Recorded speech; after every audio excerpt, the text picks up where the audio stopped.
ఉన్నారు జనసేన నేత వీర మహిళ సుజాత కాజా గారు మనతో జూమ్ కాల్లో అందుబాటులో ఉన్నారు.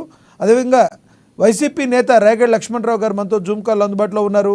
అదేవిధంగా జనసేన నేత అధికార ప్రతినిధి రాయపాటి అరుణ్ గారు జూమ్ కాల్లో అందుబాటులోకి వస్తారు. అదేవిధంగా మనతోటి రాజకీయ విశ్లేషకులు త్రిపురనేని చిట్టిబాబు గారు కూడా మనతో జూమ్ కాల్లో అందుబాటులో ఉన్నారు. ముందుగా మనం జనసేన నేత వీర మహిళ సుజాత కాజా గారితో మాట్లాడదాం. సుజాత గారు నమస్తే అండి.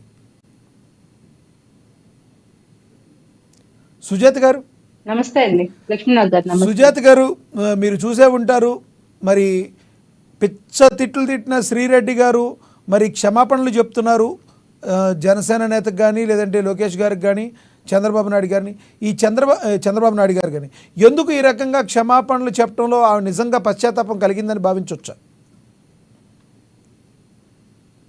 సార్, ముందుగా మీకు అలాగే డిబేట్ లో పాల్గొన్న పెద్దలందరికీ, సామాన్య వీక్షకులందరికీ శుభ సాయంత్రం అండి. నమస్తే. శ్రీరెడ్డి గారు ఈ రోజు క్షమాపణలు చెప్తున్నారు అంటే కనుక అది పశ్చాత్తాపం కంటే కూడా భయం కనిపిస్తుందండి ఆవిడ మొహంలో. పశ్చాత్తాపం పడే పరిస్థితులు కానీ అటువంటి సంస్కృతి కానీ ఈ గత 5 ఏళ్లలో వైసీపీ పోషించలేదు. పశ్చాత్తాపం కనిపించలేదేమో. ఒక్కసారి మన దగ్గర ఆ వీడియోస్ ఉన్నాయి, ఆ వీడియోస్ కూడా ప్లే చేద్దాం. మీరు మాట్లాడేది కానీ ఆ వీడియో ప్లే అవుతుంది, చూద్దాం.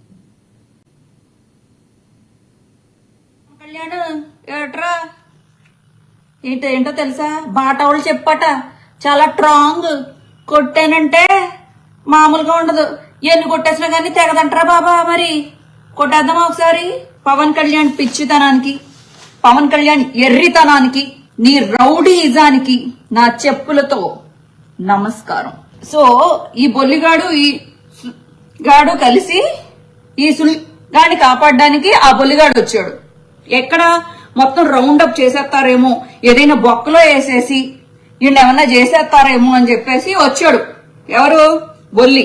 లోకేష్ గారు మీకు సారీ, అలాగే మీ అమ్మగారికి, మీ భార్య గారికి సారీ, అలాగే అనిత గారు సారీ, అలాగే పవన్ కళ్యాణ్ గారు సారీ, మీ కుటుంబ సభ్యులకు కూడా సారీ. జగన్మోహన్ రెడ్డి గారి పార్టీకి సంబంధించినంత వరకు 3 రాజధానులకి స్టాండ్ అయి ఉన్నారు. త్వరలోనే 3 రాజధానుల బిల్లు పాస్ అయింది. నువ్వు కాదు కదా, నిన్ను ఆపడం తరం కాదు. ఈ ఒక్క విషయం గమనించుకో. వైజాగ్ వస్తున్నావు కదా, రా నా కొడక, రా వైజాగ్ రా. నిన్ను అక్కడే నా కొడక నీ సంగతి తేల్చకపోతే, రేపు నువ్వు వచ్చేటప్పుడు వైజాగ్ కి నీ కథ తేల్చకపోతే, నా పేరైతే బోరుగడ్డ అనిల్ కుమార్ కాదు, వెయిటింగ్ నా కొడక, రా చూసుకుంటాం. మళ్ళా నీ ఫ్యాన్స్ వస్తారా, ఎవరు వస్తారా? 2024లో పీకే గారు సీఎం అయితే నా కొడక సీఎం నువ్వు అవ్వాలా. నేను ఆల్రెడీ చెప్పా, చంద్రబాబు నాయుడు గారికి చెప్పా, లోకేష్ గారికి చెప్పా, నీకు కూడా చెప్తున్నాను. మీరు 2004 దాకా ఆగాలరా. ఇంట్లో హ్యాంగర్ కి తగిలిచ్చిన సొక్కా వేసుకుని బయటకు వస్తే అన్ని తెగిపోతాయి. పవన్ కళ్యాణ్ ఎందుకు అనకూడదు? అనొచ్చు. పోసాని పెళ్ళాం అనొచ్చు, చిరంజీవి పెళ్ళాం అనొచ్చు, చంద్రబాబు నాయుడు పెళ్ళాం అనొచ్చు, లోకేష్ బాబు పెళ్ళాం అనొచ్చు, చిరంజీవి పెళ్ళాం అనొచ్చు. ఎప్పుడు అనొచ్చు? మనకి ఒళ్ళు కొవ్వెక్కితే. అర్థమైందిగా? ఒళ్ళు. సుజాత గారు, ఇప్పుడు చెప్పండి, కనిపించిందా పశ్చాత్తాపం మీకు? పశ్చాత్తాపం నాకేం కనిపించట్లేదు సార్. నిజంగా పశ్చాత్తాపం పడితే మంచిదే. ఎందుకంటే మనిషి అన్నాక మారడానికి ఒక అవకాశం వచ్చి వాళ్ళ తప్పు వాళ్ళు తెలుసుకుని, ఎందుకంటే వాళ్ళు కూడా మన సమాజంలో ఒక భాగమే కాబట్టి, మన తోటి ప్రజలు కాబట్టి, వాళ్ళలో నిజంగా పశ్చాత్తాపం వచ్చి ఈ రోజు వాళ్ళు క్షమాపణ చెప్తే కనుక మంచిదే. కానీ క్షమాపణ చెప్పినంత మాత్రాన మనం ప్లే చేసిన వీడియోస్ లో అంతకు ముందు వాళ్ళు మాట్లాడి విన్నాము. కేవలం శ్రీరెడ్డి గారు ఒక్కళ్ళే క్షమాపణ చెప్పారు, మిగతా ఎవరు చెప్పలేదు. అదే సార్, క్షమాపణ చెప్పినంత మాత్రాన వాళ్ళు చేసిన తప్పులు క్షమించేంత తప్పులు కాదు సార్.